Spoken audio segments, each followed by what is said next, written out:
Rose, bonjour. Bonjour. Rose, à quel moment avez-vous commencé à sentir qu'il y avait un malaise en vous, un inconfort identitaire, sexuel? Comment ça s'est passé? J'étais quand même jeune. Quand j'étais au début secondaire, déjà au primaire, je me faisais un peu intimider. Puis ça a continué au secondaire. Donc déjà là, il y avait un inconfort. Puis j'avais aussi vécu des traumatismes durant la jeunesse. Je ne veux pas trop rentrer dans les détails, mais ça a fait que j'étais pas bien avec moi-même. Euh, c'est ça, j'avais déjà des problèmes plus jeunes, mais rendu au secondaire, c'est là que c'était plus intense. Quel genre de problème? Euh, à cause de l'intimidation, j'avais des problèmes de confiance en moi. Euh, Puis à cause de certains traumatismes, j'avais une certaine peur des hommes, je dirais. Ouais. Mhm. Et à partir de ça, s'est développé un sentiment d'inconfort avec votre identité de femme, de fille? Je pense pas que c'était lié à ça directement, mais inconsciemment, c'est là que je me suis dirigée. Quand j'ai appris que c'était possible de, de changer de sexe, j'ai vu ça en ligne, là, YouTube, les réseaux sociaux. J'ai vu que c'était possible. Puis moi, j'avais déjà fait quelques tentatives de suicide par le passé. Puis à chaque fois, je réalisais que je voulais pas exactement mourir. Je voulais juste plus être moi, plus avoir ma vie.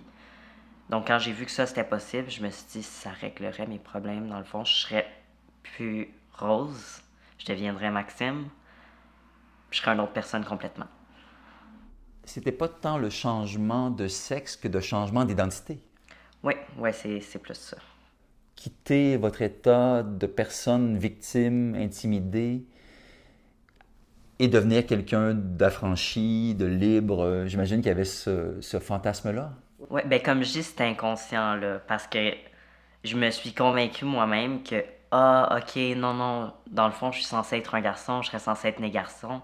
Puis j'y ai vraiment cru. C'est vraiment juste vers la fin que j'ai compris que tout ça, c'était pour être quelqu'un d'autre, puis effacer Rose. Et à partir du moment où vous avez décidé de changer de personnalité ou de changer de personne, de changer de sexe, comment se sont passées les étapes psychomédicales? Premièrement, j'ai eu une rencontre. C'est sûr que je rencontrais des psy, pas des psys, des travailleuses sociales à l'école, juste pour parler de comment ça se passait, puis comment je me sentais. J'en ai aussi parlé à ma mère vite vite que je voulais être un garçon parce que j'avais vu ça en ligne, puis je pensais que ça réglerait mes problèmes. Donc, j'ai convaincu ma mère d'aller avec moi au centre Meraki à Montréal. Et on est allé là-bas. Première rencontre, on est ressorti avec des bloqueurs d'hormones. Ma mère a donné son accord parce que elle s'est dit que ça me donnerait le temps de réfléchir avant de faire d'autres changements irréversibles. À ce moment-là, j'avais 13 ans, puis c'est en janvier 2018. Votre maman a dû signer parce que vous étiez âgé de 14 ans et moins. Ouais, j'avais 13 ans. Ouais. Et déjà dans la première rencontre, qu'est-ce que vous avez exprimé dans cette rencontre face aux professionnels? J'ai dit que j'aurais été censé être né un garçon, que c'est ce que je croyais. Puis c'est ça, eux, tout de suite, qui ont proposé le Lupron, des bloqueurs d'hormones pour arrêter Voyons, j'ai un blanc. La puberté. La puberté, La exactement. puberté, bloqueur de puberté. Oui. Combien de rencontres, combien de minutes, comment ça s'est passé? Ça, c'était à la première rencontre. Je pense que ça a peut-être duré 20 minutes, à peu près. Oui, c'était assez rapide. Après 20 minutes, vous êtes reparti avec une ordonnance, une prescription pour des bloqueurs de puberté. Oui. Qu'est-ce que vous avez fait avec la prescription? Je suis vraiment désolée. C'est à la deuxième rencontre, les bloqueurs. La première rencontre, ils ont fait mon dossier, on s'est parlé de comment je me sentais. Mais oui, la deuxième rencontre, je suis reparti avec les bloqueurs. Et vous avez fait quoi avec l'ordonnance comme telle? Je l'ai emmené à la pharmacie. Ils m'ont donné les bloqueurs. Puis c'est au CLSC qui m'ont montré comment injecter les bloqueurs. Et vous étiez en accord avec ça, vous étiez prête à ça. Oui, ben moi je voulais juste changer qui j'étais du jour au lendemain. Là. Si j'aurais pu tout avoir du jour au lendemain, ça aurait été fait. Je voulais juste plus être là. Deuxième rencontre, bloqueur de puberté. Oui. Ensuite, quelle était la stratégie? Euh, Par après, j'ai... Durant la deuxième rencontre, on a tout de suite parlé de la testostérone. On a parlé des effets. Moi, j'ai dit que c'est ce que je voulais. Donc, ils ont demandé un rapport de psychologue. Ce qu'on a été chercher, moi et ma mère. Euh, on a été voir une psychologue en juin 2018. Puis elle est venue à la conclusion dans sa lettre que elle pensait pas que c'était euh, elle pensait pas que j'étais trans. Elle voyait beaucoup de signes de traits de voyons, de personnalité limite. Ah oui. Ouais. Dans son rapport, dans son évaluation, Ouais, c'est ce qu'elle a écrit. Donc elle pensait pas que j'étais trans. C'est ce qu'on a ramené au centre Meraki qui eux m'ont dit moi je te fais confiance, c'est ton ressenti à toi. Si tu me dis que t'es trans, je vais te prescrire la testostérone.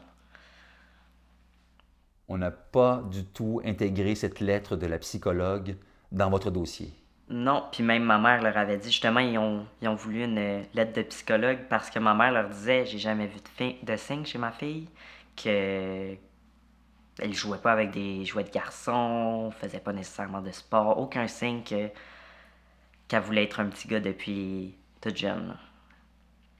Votre mère désirait avoir une évaluation plus approfondie. Oui, oui, parce qu'elle était sûre que j'étais pas transgenre. Vous l'avez eu, vous avez eu la lettre de la psychologue qui propose une autre approche, qui propose un autre diagnostic, Oui, et le centre Meraki ne fait pas attention à ça. non, pas du tout. Et qu'est-ce qu'on vous propose par la suite? Euh, j'ai eu une autre rencontre par après, en novembre 2018. Puis c'est là qu'ils m'ont tout de suite prescrit la testostérone. Donc ma première rencontre en janvier 2018, puis novembre 2018, je repartais avec la testostérone.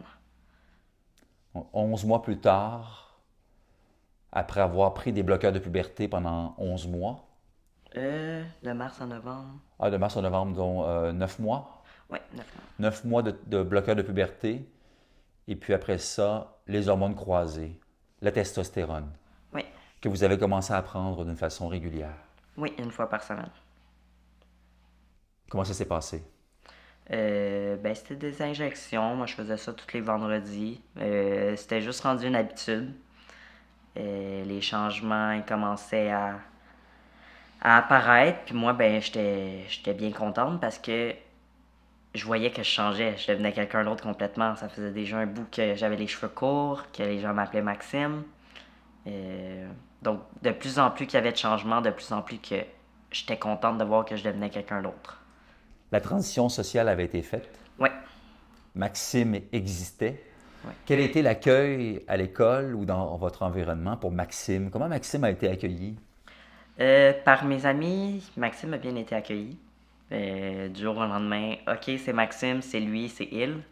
À l'école, la plupart des professeurs ont juste changé comme ça. Il y en a quelques-uns qui ont dit non, moi je veux pas ça. Euh, Ma mère, elle a pas voulu m'appeler Maxime. Elle a pas voulu dire il ou lui. Elle voulait pas perdre sa fille. Mais moi, tu sais, j'avais des amis qui venaient à la maison. J'étais comme, mais eux, ils m'appellent Maxime. Il faut que toi aussi, tu m'appelles Maxime. Puis elle voulait pas.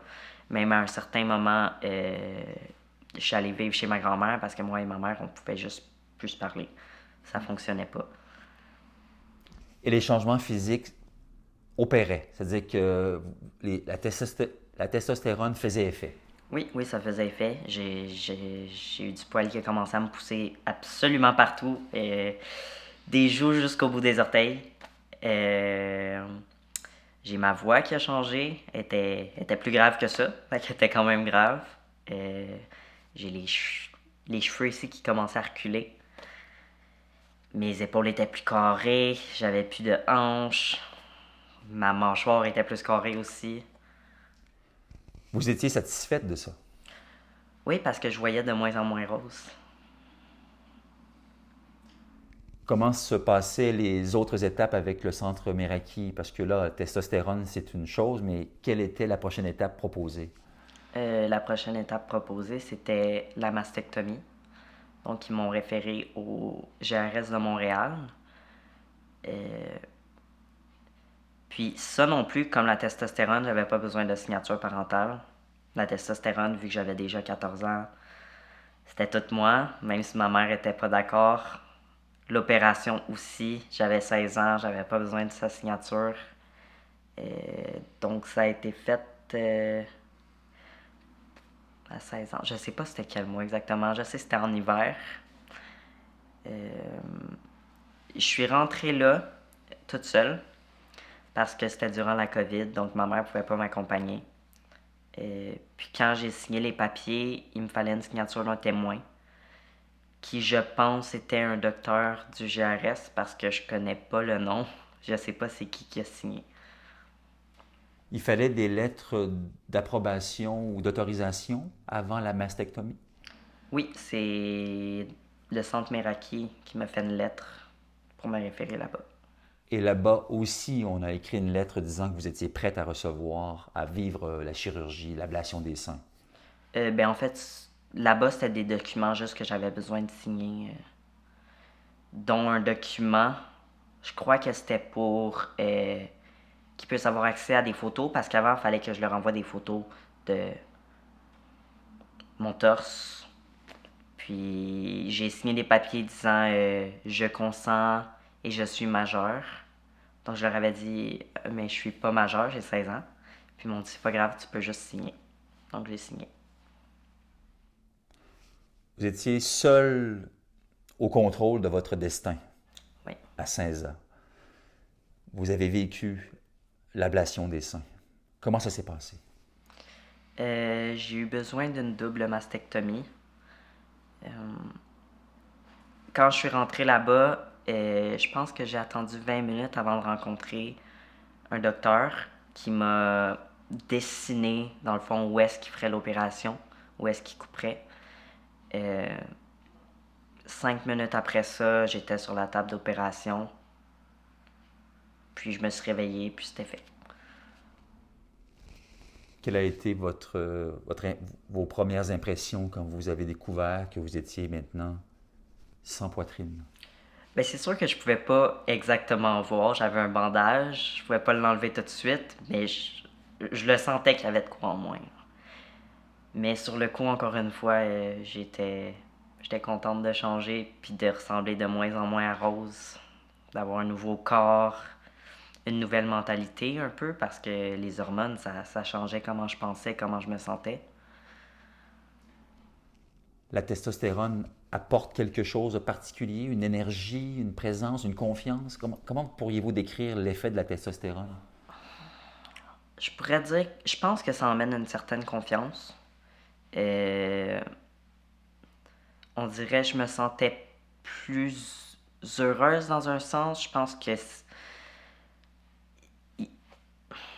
a eu des études aussi qu'il y a des gens qui prenaient de la testostérone un peu comme des antidépresseurs.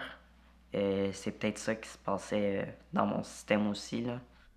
Ça a eu un effet vivifiant, si on peut dire. Ouais, Et ça confirmait votre désir d'avancer parce que vous étiez mieux, vous étiez plus en forme, plus en confiance. ouais, Le corps féminin disparaissait, vous étiez Maxime, ouais, tout allait bien. ouais. J'étais quelqu'un d'autre complètement, là. Et vous étiez en paix avec ça. Oui, puis il me manquait juste une étape qui était la phalloplastie en bas. Ça fallait que j'attende mes 18 ans. Phalloplastie, c'est pour en fait créer un pénis féminin, on pourrait dire, selon les termes employés par ce Ouais. mouvement, un faux pénis. Mais qu'en est-il de vos organes reproducteurs? Il y a aussi une opération pour ça, mais c'était pas nécessairement dans mes objectifs, vu que c'est pas de quoi qu'on voit de l'extérieur. Moi, je voulais juste changer qui j'étais. L'enveloppe, vous voulez changer Ouais, l'enveloppe. l'enveloppe, ouais. Donc, vous avez considéré que vous pourriez garder utérus et vos ovaires. Vous avez gardé tout ça. Il n'y a pas eu d'opération, il Non, n'y a pas eu d'hystérectomie. non, ni de phalloplastie. Pourquoi? Pourquoi vous êtes-vous arrêté comme ça en chemin? Vers la fin de mes 17 ans, j'ai reçu un appel justement du GRS ou du Centre Meraki. Ils m'ont dit: Est-ce que tu es prête pour céduler ton rendez-vous pour la phalloplastie? Puis j'ai comme eu une boule dans la gorge. J'ai dit: Je vais vous rappeler. J'ai raccroché. Puis j'ai éclaté en pleurs. Tout de suite, j'ai appelé ma mère. Puis j'ai dit que je m'étais trompée parce que j'ai réalisé que il n'y en avait plus de changement. J'étais plus en train de changer. Puis je me sentais toujours au fond comme Rose. J'avais le même passé. J'étais pas mieux dans mon corps. J'ai compris que c'était pas de ça que moi j'avais besoin. L'appel téléphonique a créé un déclic chez vous. Il y a eu un pivot à ce moment-là? Oui, je pense que c'est parce que c'était le dernier changement que je pouvais avoir, puis pourtant, il n'y avait rien qui avait changé vraiment. Pourtant, la pose d'un faux pénis aurait pu vous donner encore plus l'impression que Maxime existe. Qu'est-ce qui fait que vous avez hésité pour accueillir ce nouveau membre sur votre corps? Pourtant, vous aviez la vision de moi, je veux quitter Rose, je suis Maxime. Il y a un mur qui s'est bâti devant vous, là. Oui, c'est peut-être inconscient. Je devais savoir que c'était pas ça que j'avais besoin, puis que je prenais pas la bonne décision. Et cet appel téléphonique et l'éveil que cela a créé fut un déclencheur pour vous pour détransitionner? Oui, absolument. C'est cette journée-là que tout de suite j'ai dit à ma mère: je me suis trompée. Puis j'ai recommencé tout de suite à m'appeler Rose. Ça a dû vous étonner quand même, vous-même, C'est pas drôle, mais dans le sens que vous étiez sur un sentier qui vous amenait vers Maxime avec le moins de roses possible, Oui, et soudainement, le vent tourne. oui. C'est... Ça a été autant un choc pour moi que pour ma mère, je crois, parce que moi, ça faisait 4 ans qu'on m'appelait Maxime, que je me rasais la barbe une fois par mois, peut-être. J'avais de la barbe, j'avais de la moustache, du poil partout. Des fois, je me promenais pas de chandail, je me baignais en maillot de bain de garçon. Puis là, du jour au lendemain, je m'appelle Rose, j'ai une voix d'homme, j'ai du poil, j'ai plus de poitrine, j'ai plus de hanches. Comment avez-vous vécu ce retour en arrière? Parlez-moi là, de l'aspect psychologique ou même physique. Ben, je pense que c'est là que j'ai vraiment commencé à vivre la dysphorie de genre. Avant ça, c'était juste un mal-être mental, je pourrais dire. Là, c'était vraiment par rapport à mon corps que ça allait pas. Puis c'est à ce moment-là aussi que j'ai commencé à vivre de la transphobie, alors que je réalisais que je suis pas trans. De la transphobie? Oui, parce que là, les gens ils voyaient un homme qui s'habillait en femme. Tandis que quand je devenais homme avec la testostérone, les gens voyaient juste un homme. Ah ah! Quand vous avez commencé à revenir du côté féminin, vous avez subi des pressions ou de l'intimidation, Oui, de la transphobie. oui. De quelle façon concrète? Avez-vous un exemple? Ben, les gens assumaient que j'étais trans puis que je faisais semblant d'être née fille pour qu'on me traite comme une femme. Parce qu'ils voyaient juste un garçon qui s'habille en fille. Fait qu'ils disaient: non, non, non, t'es né homme. Tu veux qu'on me traite comme une femme, fait que tu dis que t'es né femme. Puis, mettons que je sortais, des fois les gens me disaient: ah, ben, si t'es une femme, prouve-le, baisse tes pantalons. Ou Ouais, c'est pas. c'était violent, Ouais, c'était violent. dans les commentaires surtout. Puis ça l'est encore des fois aujourd'hui. Mais il n'y a pas eu de violence physique. Euh. Non, pas par rapport à ma détransition. Au secondaire, un peu avec l'intimidation. Mais par rapport à ma détransition, non. Surtout des remarques et les gens se posent des questions, se posaient des questions à savoir à qui j'ai affaire. Ouais. à un homme, à une femme. Et ça a créé quel genre d'émotion chez vous, le fait d'être entre les deux comme ça et d'être sous le regard? Ben, ça me rend très inconfortable à chaque fois parce que ça m'arrive encore aujourd'hui. C'est pas plaisant. Que faites-vous pour encaisser le choc? J'ai le réflexe d'essayer de m'expliquer. Souvent, dès la première insulte, je vais essayer de dire non, mais c'est parce que je suis née femme, j'ai pris les hormones pendant 4 ans. Mais les gens vont juste me répondre que je suis mélangé, que je sais pas ce que je veux. Mais ce changement-là, je l'ai commencé quand j'avais 13 ans. Là, aujourd'hui, je vais avoir 22 ans. Maintenant, je sais ce que je veux. Mhm. Et la clinique Meraki dans tout ça, quand vous avez commencé à penser qu'il fallait détransitionner, quel lien avez-vous gardé avec la clinique qui vous avait amené à devenir Maxime? J'ai essayé de garder un lien parce que j'avais besoin de leur aide. Puis ils m'ont dit qu'ils m'aideraient dans tout ça. Mais quand j'ai appelé pour dire finalement je détransitionne, je me suis trompé. Qu'est-ce que je peux faire? Où est-ce que je me dirige? J'ai pas vraiment eu de réponse concrète. J'ai pas reçu d'aide. Tout ce qu'on m'a proposé, c'est peut-être du financement, mais c'est pas de cette aide-là que j'avais besoin. Du financement, c'est-à-dire qu'on Euh, vous encourageait à faire une cueillette de fonds? non, non, à contacter certains endroits qui pourraient m'aider pour la détransition parce que transitionner, la double mastectomie, c'était couvert par la RAMQ. Ouais. Mais là, aujourd'hui, je veux revoir ma poitrine, j'ai besoin de laser, opération corde vocale. Il n'y a rien de tout ça qui est couvert parce que là, c'est considéré esthétique. Et le centre Meraki vous a dirigé vers des instances ou des organismes qui auraient pu vous aider. Oui, côté financement, par exemple. C'est tout. On vous a pas accueilli à la clinique pour vous évaluer, pour vous accueillir, pour vous soutenir. Non, aucunement. Est-ce que votre dossier est fermé là-bas? Euh, je sais qu'ils ont encore mon dossier. Je sais pas s'il est fermé ou s'il est encore ouvert, mais on m'appelle pas, on me contacte pas. Quel genre de suivi psychomédical avez-vous aujourd'hui? Présentement, j'en ai pas. C'est sûr que là, récemment, j'ai eu une assurance de mon travail, de mon emploi. Donc, ça serait possible, mais c'est vraiment récent. Puis, j'ai pas nécessairement de sous à mettre dans un suivi psychologique parce que j'essaie de ramasser des sous pour avoir mon corps de base. Vous avez lancé une campagne de sociofinancement Oui, pour recueillir des sommes, des montants importants quand même, oui. pour la reconstruction mammaire. Oui, ben pour la reconstruction mammaire, pour le laser, pour le corps complet, puis pour mes cordes vocales. Puis en tout, ça. Sur ma levée de fonds, j'ai mis environ 30 000, mais en tout, ça pourrait monter à peut-être 45 000.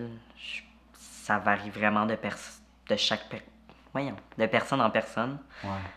Donc, j'essaie d'accumuler le 30 000 si les gens veulent aider, puis le reste, je vais m'organiser pour l'avoir.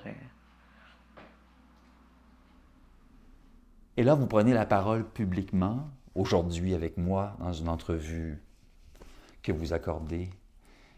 Vous l'avez fait en podcast, vous êtes assez visible de plus en plus. Pourquoi? À la base, c'était pour raconter mon histoire. Pour que.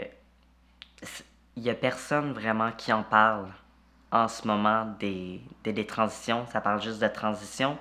Puis c'est important de savoir que c'est pas la bonne décision pour tout le monde. C'est pas il y a pas autant de personnes trans qu'on voit aujourd'hui.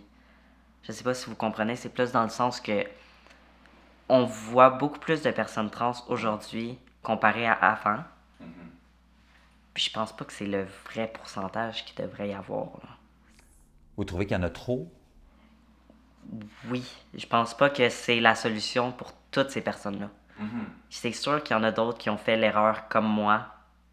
Surtout que moi, j'ai pas eu assez de suivi, c'était pas assez contrôlé, sachant que j'avais des traumatismes. Euh, Peut-être un trouble de personnalité limite. Fait que j'imagine qu'il y en a d'autres qui ont des traumatismes, qui sont passés par là, qui ont fait une transition, puis que peut-être que c'est pas la bonne chose. Puis je me suis dit, s'il y a d'autres jeunes qui voient ces entrevues-là, peut-être qu'ils vont se re-questionner, attendre un peu, prendre plus leur temps. Puis c'est sûr qu'en même temps, avec ma levée de fonds, apparaître publiquement, ça pouvait m'aider. Donc c'est un deux en un. Mhm, mhm. Mais au-delà de la cueillette de fonds, avez-vous Ouais. d'autres buts ou objectifs dans l'espace public? Oui, ben comme j'ai dit, c'est sûr, aider d'autres gens. Puis si aussi ça peut faire réfléchir le système, le GRS, le centre Meraki, juste comment ils gèrent les choses, tant mieux si ça peut changer quelque chose. Est-ce que vous en voulez au Centre Meraki? Oui, oui, je leur en veux de. C'est sûr, sur le coup, si on demande à Maxime de 13 ans, est-ce que tu leur en veux de t'avoir tout donné ça? Il dirait non, mais aujourd'hui, je le sais que c'était beaucoup trop rapide. Puis ils n'ont pas assez étudié mon cas pour savoir si c'était de ça que j'avais besoin ou pas. Fait qu'aujourd'hui, je leur en veux parce que ça n'a pas ruiné ma vie. J'ai encore un avenir devant moi, mais ça l'a compliqué. C'est compliqué de quelle façon?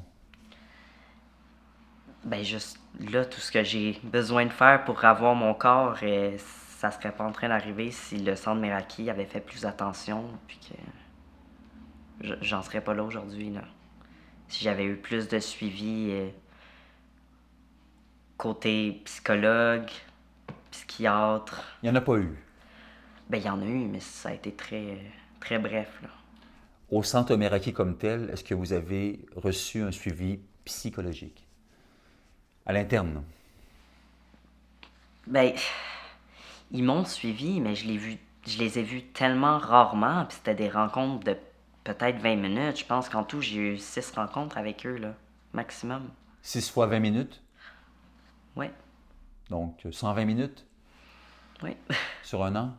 Sur un an et quelques? ouais. Il n'y a pas eu de suivi approfondi, il n'y a pas eu de questionnement sur votre sentiment trans ou pour Non. découvrir les racines de votre potentiel malaise. Non, c'était plus. Toi, tu te sens garçon, ok.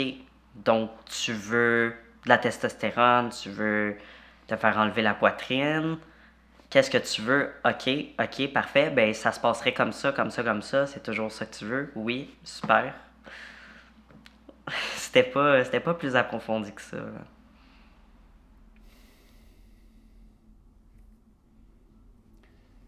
Vous pourriez jouer un rôle important dans tout ça, Rose. Il y a des transitionneurs, des transitionneuses qui sont seuls, éparpillés au Québec ou ailleurs au Canada. Est-ce que vous avez envie de jouer un rôle central auprès de ces jeunes adultes qui souffrent en silence? Oui, oui, c'est sûr. Puis je les invite à m'écrire si jamais ils ont besoin de parler ou s'ils ont des questions. Ça va me faire plaisir de leur partager mon histoire, puis juste leur donner du support. Ça va me faire plaisir. Puis aujourd'hui, si vous aviez devant vous la première ministre du Québec, Mme Fréchette, hein, qui remplace M. François Legault, Oui. qu'est-ce que vous pourriez lui dire? Je pense franchement que juste lui raconter mon histoire, puis celle de d'autres des transitionneurs que je connais, parce qu'il y en a quand même beaucoup qui m'écrivent, juste en lui racontant notre histoire, je suis sûr qu'elle-même, elle va être capable de voir qu'il y a de quoi qui va pas, là. On est beaucoup trop à détransitionner après une transition aussi jeune. Que quand t'entends ces histoires-là, tu peux pas juste ignorer puis te dire ah, mais c'est pas grave, c'est juste une personne. C'est plus grave que ça. Mais justement, souvent, les personnes qui prônent l'approche transaffirmative vont dire que les détransitionneurs représentent une petite minorité de gens qui se sont trompés. Mhm. Ils n'étaient pas vraiment trans, là. Ils ont fait tout ça pour rien. Est-ce que vous avez l'impression que c'est une petite minorité et que tous ces gens se sont trompés tout seuls ou bien ils ont été entraînés dans quelque chose de trop rapide? Ben, c'est possible qu'il y en a qui se sont. il peut- C'est possible qu'il y en a qui se sont trompés en allant là-bas, mais c'est eux les professionnels qui ont confirmé alors que c'était pas une dysphorie de genre. C'est quand tu vas voir ton docteur de famille parce que tu penses que t'as une maladie ou quelque chose, c'est lui qui va te confirmer si tu l'as ou pas, puis tu vas faire confiance à ce docteur-là. Fait que quand tu vas voir un professionnel sur la transition, puis qu'on te confirme tout de suite, ah ben si tu te sens comme ça, c'est comme ça que t'es, ben c'est pas comme ça que ça devrait fonctionner, là. Vous auriez aimé que les médecins devant vous, les pédiatres, les psychiatres vous arrêtent en disant ah, on va explorer, là. On n'ira pas trop vite, là. Ben oui, comme n'importe quel docteur fait avant de poser un diagnostic. Mhm.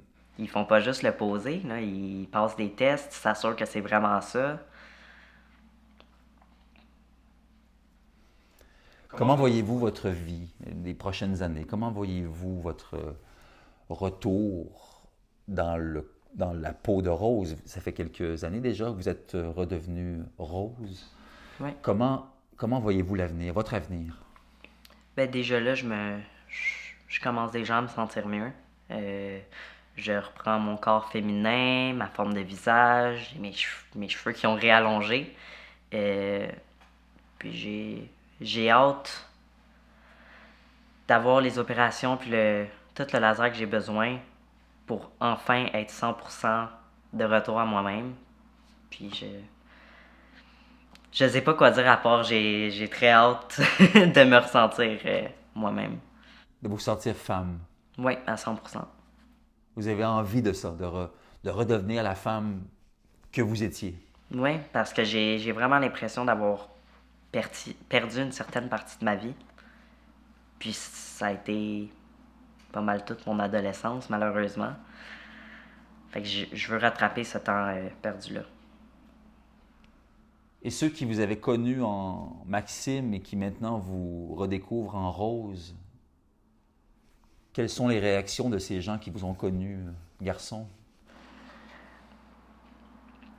Ben, c'est différent pour tout le monde. Il y en a qui ont juste arrêté de me parler. Euh, la plupart de ces personnes-là sont trans. Je sais pas s'ils sentent que je fais plus partie de leur communauté ou que. Je sais pas, parce que je leur ai rien fait personnellement, mais il y en a qui ont juste arrêté de me parler. Sinon, les autres personnes qui m'ont rencontré en tant que Maxime, j'ai quand même la même âme. J'ai quand même la même personne au fond. Donc la plupart des gens, ils sont restés, puis ils me voient comme n'importe qui, là. C'est moi, c'est la même personne. Vous vous sentez appuyé quand même? Oui, ben surtout par mon copain, ma mère, euh, mes amis très proches. Les autres, j'ai l'impression, tu sais, mes connaissances, j'ai l'impression que, pas qu'ils me supportent ou qu'ils me supportent pas, c'est juste, ils me connaissent, je les connais. Mais, avec les podcasts, j'ai eu beaucoup de commentaires, des beaux commentaires, j'en ai eu quand même, puis des beaux messages que je reçois, donc je me sens supporté avec ça aussi. C'est encourageant. Oui, c'est encourageant. C'est sûr qu'il y en a beaucoup de pas très beaux, mais dès que j'en vois un beau, je me sens encouragé, je me sens supporté. Rose, merci beaucoup pour la conversation. Mais merci à vous. Bon courage pour la suite et restons en contact. Oui, certainement. Merci. Merci.